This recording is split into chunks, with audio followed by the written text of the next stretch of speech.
We're doing a study on leadership called Good to Great, based off of the book that Jim Collins wrote many years ago, Good to Great. And the second lesson, we want to deal with the principle of first the who and then the what. Let me repeat that. First the who and then the what. There's a good illustration of this in the life of Jesus, this principle we're going to talk about, the who and the what. It tells us in the book of Luke, the 6th chapter and verse 12, now it came to pass in those days that he went out to the mountain to pray and continued all night in prayer to God. Verse 13, and when it was day, he called his disciples to himself, from whom he chose 12, that he also named his apostles. Now note what that is saying. This is the same principle of first the who and then the what. In other words, Jesus did not first preach the Sermon on the Mount. No.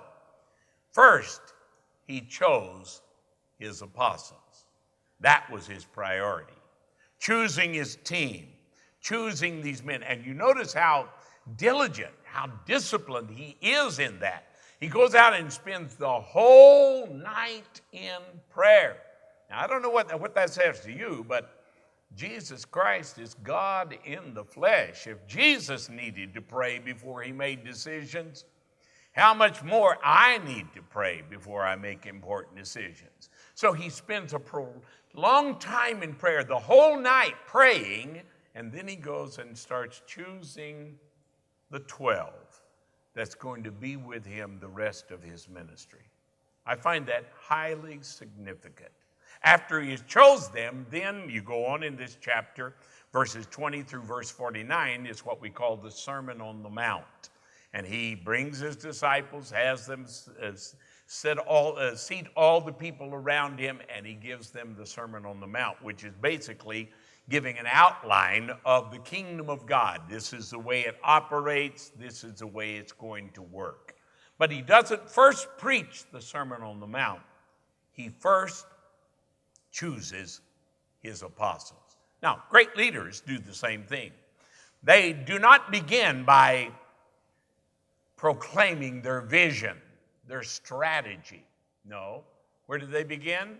They begin, their first priority is trying to find the right people. Wow. I wish I had known this when I was a young preacher. I could have been much more effective in life if I had known some of these things. But I'm so thankful that God helped me to make some wise choices. Oh my.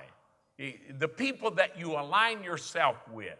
Show me your friends, I'll show you your future. Because the people that we surround ourselves with are going to determine our level of success, what we accomplish in life. And there's no way that you're going to be able to join yourself with people that are not successful, people that are not interested. There's some people that don't care. They just, whatever, has happened to them in life has destroyed their visions, their goals. I don't think any baby is ever born that doesn't have something within them to aspire to fulfill their destiny. But things happen in life. And on the journey of life, a lot of people just quit. They give up. They don't care anymore. And if you surround yourself, if you're attracted to people like that and they're attracted to you, then if you're not careful, they determine your destiny. It's a good statement, a statement that I draw out of the book on Good to Great.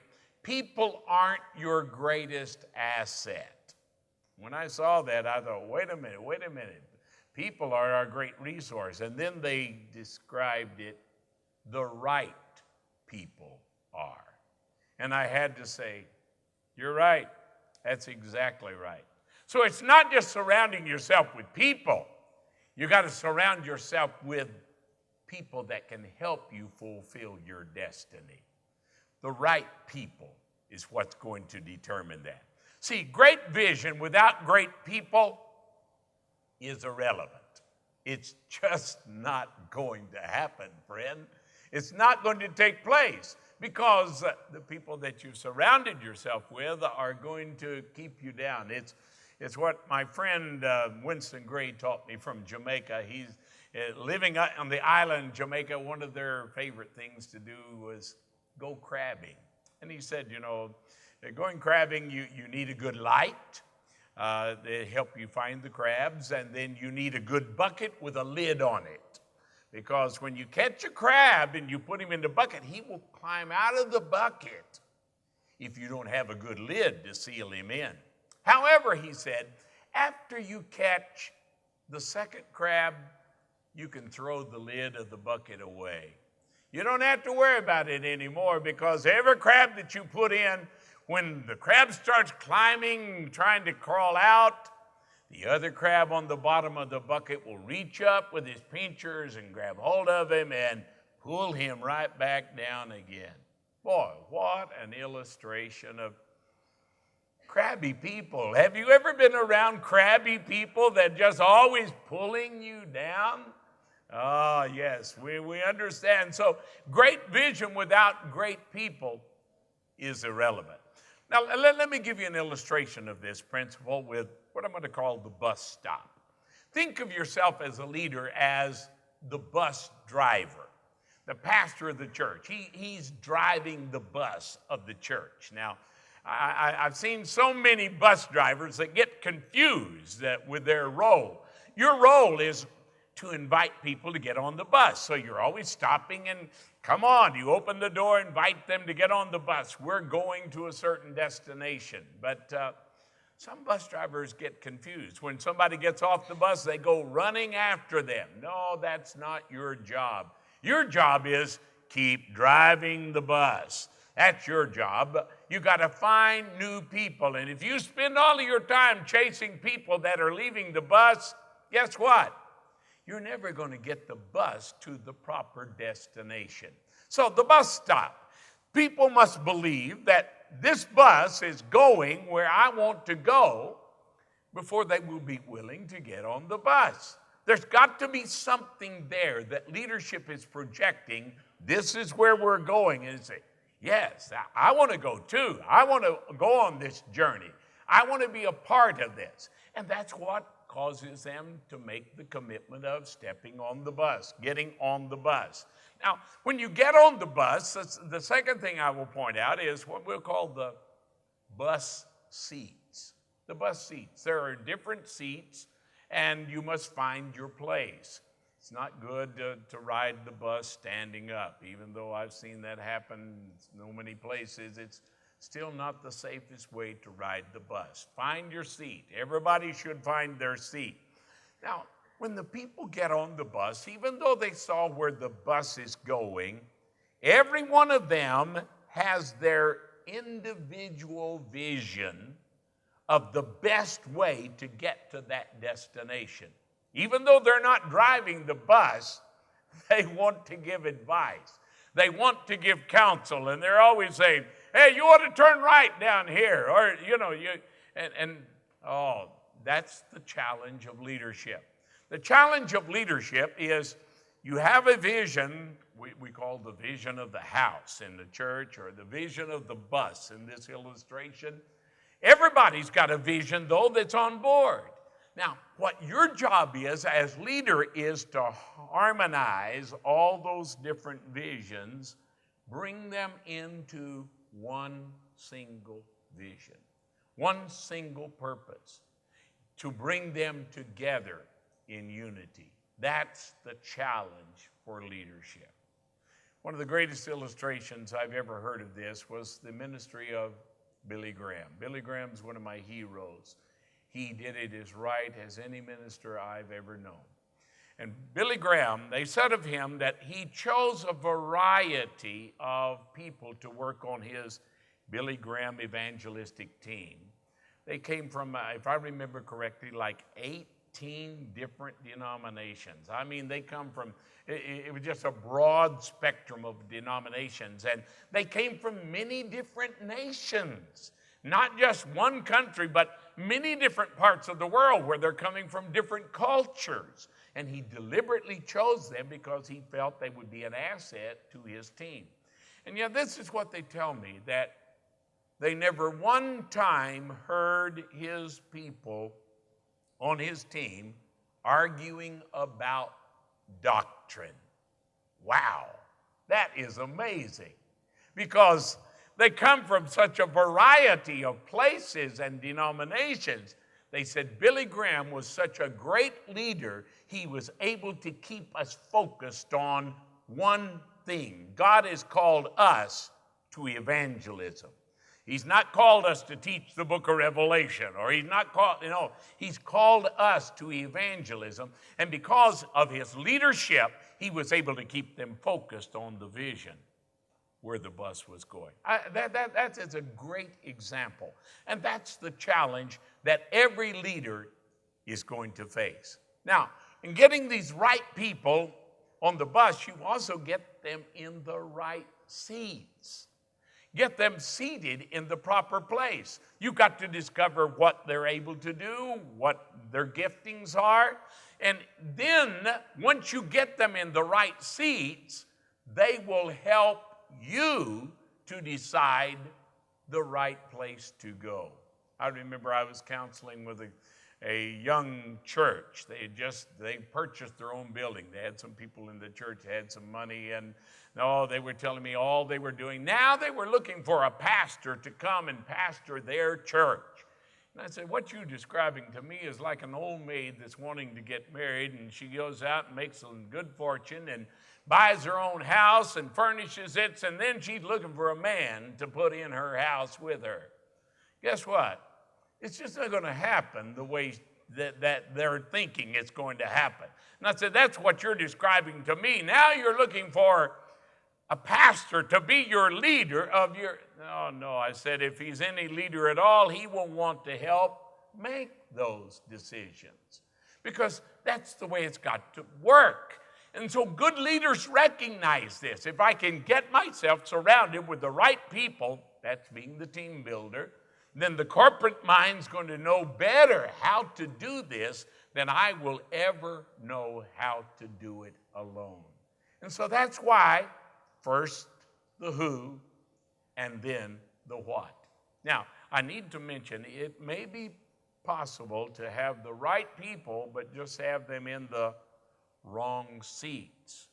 And if you do, of course, it's not going to work as it ought to work. So the goal is getting the right people in the right seats, and then together we will determine the best way to get this bus to its destination. Now, go back to the previous lesson with the last two styles of leadership. For instance, a level 5 leader. The level 5 leader will look at this, and he is interested in building the team.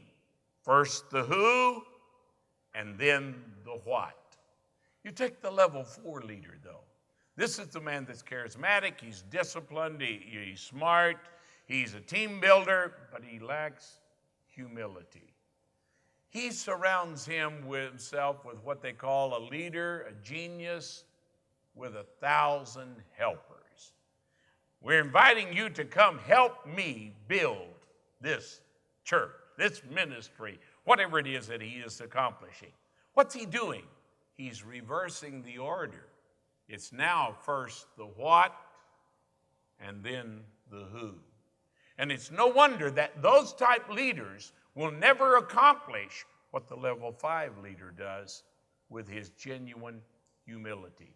See, great leadership is not a telling game, telling everybody what to do, or a guessing game where we need to put people. No, great leadership is discovering, helping people discover their gifts, discovering the right people, and putting them in the right place. That's what it's all about. That's great leadership. So if we're going to do that, we have to do what we call a gift analysis and help people to determine and discover their own gifts, because God has given every one of us unique gifts and abilities. And if we can determine what that is, then we can determine what is the right seat in the bus for you.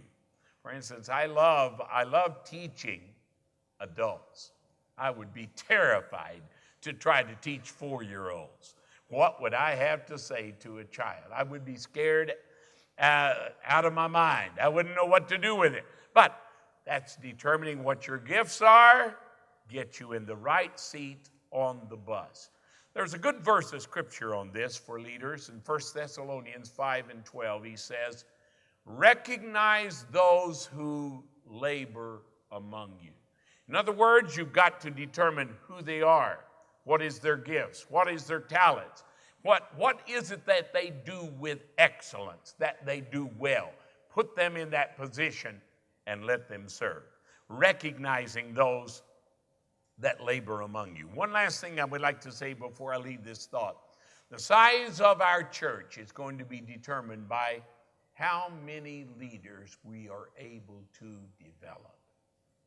They say that for every person that you can train in leadership, they will attract up to 35 more people. So that's what it's about. Training and equipping people to become leaders, to become proficient in whatever their gifts and talents are. And if you get the right people in the right seat with the right training, they're going to do a good job. And that's how good churches become great churches. Good organizations become great organizations. Is getting the right people in the right place. Now, let me talk about some of the problems that arise in leadership. One is motivation. Have you ever tried to motivate people? The truth is, trying to motivate people is largely a waste of time.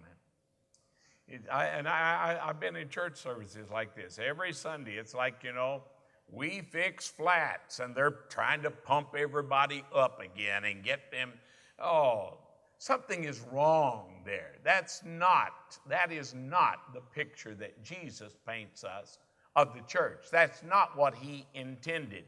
The truth is, good people are self-motivated. The motivation comes from the inside. And so if you find somebody that they're constantly just, they're just down and they're never encouraged, there's not a lot you can do about that, because the motivation comes from the inside of that person. I don't understand people that, for instance, somebody has to tell them when it's time to get up. Set your own alarm clock. I don't understand people, it's time for you to read your Bible. It's time for you to pray. Now, I understand if they're a brand new Christian, babies, we have to, go brush your teeth, go comb your hair. But when they're 14 years old and they're still not brushing their teeth, something is wrong. And so good people are motivated from the inside, what we call intrinsic, from within them. They learn to do the right things regardless of the incentive program.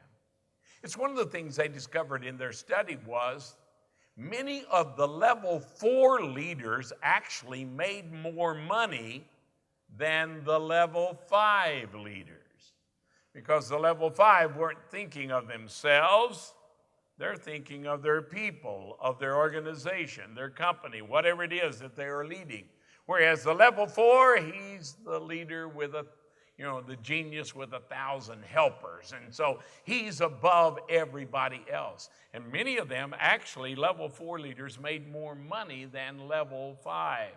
Because the level 5 is not trying to make money. He's trying to accomplish something that's never been done before. He's trying to move from good to great. These strong performers, the level 5s, they are intrinsically motivated by performance. In other words, every time they run to do their best. I remember once having a deacon that approached me and he said, "Oh, Pastor, that was a good sermon I preached on a Wednesday night." And he said, that was a good sermon. That's a Sunday morning sermon. You ought to preach that Sunday. I said, "Now listen, I want you to understand. As long as I'm pastor of this church, there's not going to be first, second, third type sermons. I'm not going to have a Sunday morning and a Wednesday night. No, Every time you hear me speak, I'm going to do my best. Now, that's what I'm talking about. You've got to have that inward motivation. Good people have this moral code of excellence.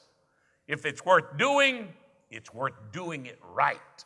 If I'm going to do it, I'm going to do it to the best of my ability. Those are good people. And good people, they simply can't imagine doing anything less than their best. And it's one of the reasons why they're able to accomplish a lot in life. And so good people are all around us. We just simply have to find them, get them in the right seats with the right training. Now, another thing that I need to mention concerning good people. Good people are able to adapt more easily to our changing world. Now, for instance, I'm a minister, I'm a preacher, teacher. I've been in this a long time, for almost 60 years that I've been preaching. It has totally changed the way that we communicate today from the time when I began preaching. They didn't want teaching in the days that I was starting. They didn't even want it. But to be doing what I'm doing today would be absurd to try to do that 60 years ago. It would not have worked. For me to try to do today what I was doing 60 years ago, it would not work. The world has changed. Communication has changed. Now, it's well said that methods are many, principles are few. Methods always change, principles never do. The message doesn't change, but the way that you deliver it, the way you communicate it. Good people are able to make that adaptation. They're able to change for our changing world. See, friend, if it's not working, it's simply not working. Now, another one of the problems that we have to deal with is that of opportunities. And if you're going to be successful in leadership, you assign your best people to your biggest opportunities, not your biggest problems. It's a mistake. Now, I'm not saying there's not exceptions to all rules. There are. But I'm saying that this should be the principle that we operate by. And if you always take your best people and put them in the problem situations, guess what? That becomes something that wears on them, drags them down. You want to assign them to your best opportunities because they're going to be able to accomplish something that nobody else could do.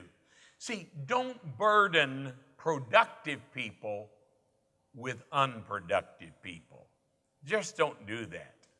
I'm always traveling, going, teaching, always looking for good teachers, good equippers that I can make a part of my team to help me accomplish what I want to accomplish. I'm very selective with those that I choose. Jesus didn't just go out and just choose anybody. Anybody want to be my disciple? No. He spent time in prayer. He knew exactly what he wanted to accomplish. And then he started choosing. Out of the multitude, he chose 12.